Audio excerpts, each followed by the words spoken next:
Well, bummer. I just recorded this, and my computer locked up on me, so I'm having to do this over again. So if I don't sound very enthusiastic, I hate that when that happens. My name's Jim Howard, Howard,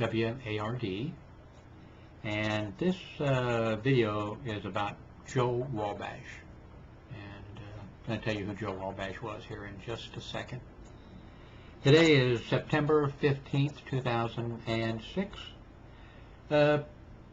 I know you're enjoying videos on YouTube.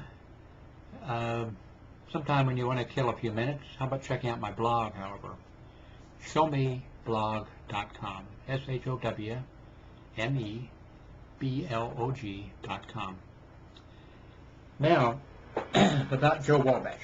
Well, first, I got to tell you about a friend of mine. This is back in the 70s, St. Joseph Hospital, Kansas City, Missouri. I was working there as a security officer.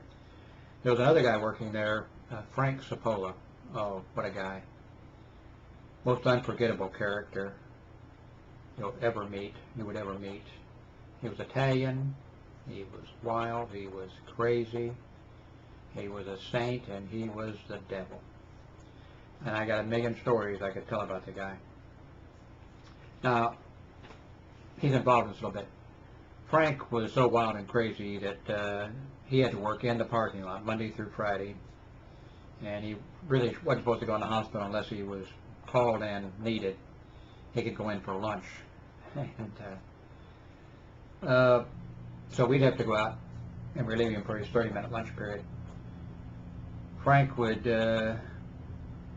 when a salesman would pull in every salesman pulled in the parking lot, they went to park there, he would extract a toll from them or whatever. I mean, it was, you know, they liked him. Everybody liked Frank. Everybody loved him. But a salesman would pull in, he'd go over and say, "What have you got? Pens?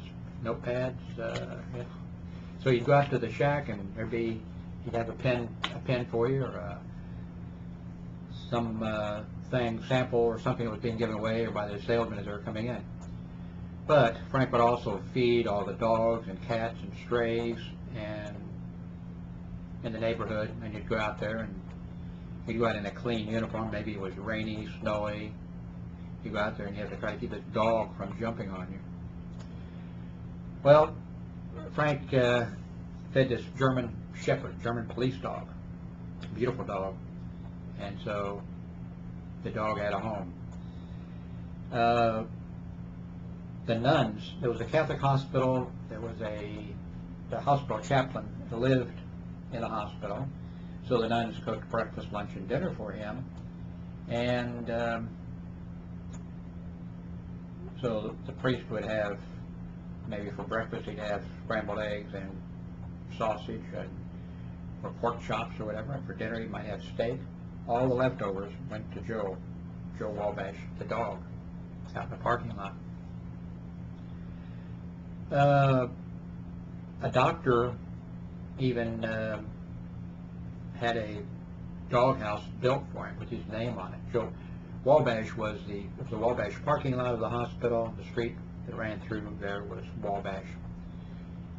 This hospital, by the way, when it was tore down, the movie crew used for the made movie The Day After, about nuclear war in the Midwest, or well, nuclear war all over, but they used that as debris for the movie. And I'm sidetracked again. Oh, okay, Joe Wabash. So he had his doghouse built. A doctor had the doghouse built for him, and forgot to tell you. Well, first we had a black hospital administrator who drove a big Lincoln Continental Mark IV or whatever.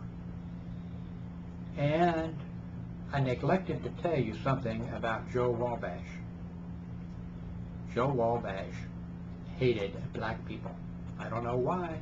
I'm not sure if anything had happened to him or what, but he did not like black people, and that was a black neighborhood, totally black neighborhood, and the hospital administrator was black.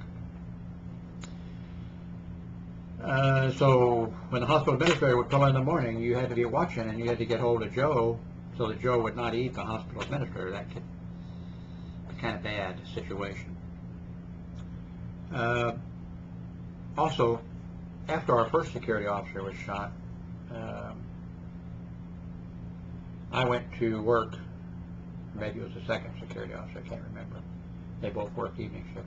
I went over on the second shift, evening shift, and with Joe Wabash there, it'd be totally quiet at night, and you'd see Joe to turn and look or whatever, or he might even bark, and there would be somebody coming up the sidewalk that you hadn't seen, or somebody coming through from the church parking lot into the doctor's parking lot, and Joe Wabash would alert you to it. Good dog.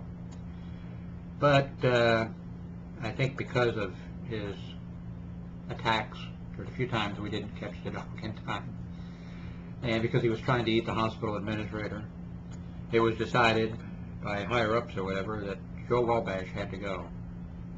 Yes, Joe Wabash had to go. Now, before tears come to your eyes, let me tell you that I'm not sure if it was the same doctor or not, but a doctor paid to fly Joe Wabash to his ranch in Montana. And Joe Wabash, I'm not sure how long he lived or whatever, but Joe Wabash lived out his life on a ranch in Montana. I don't think he ever saw another black person again, but that's the story of Joe Wabash. And I've got to tell you some stories about Frank Zapola. I'll talk to you later on.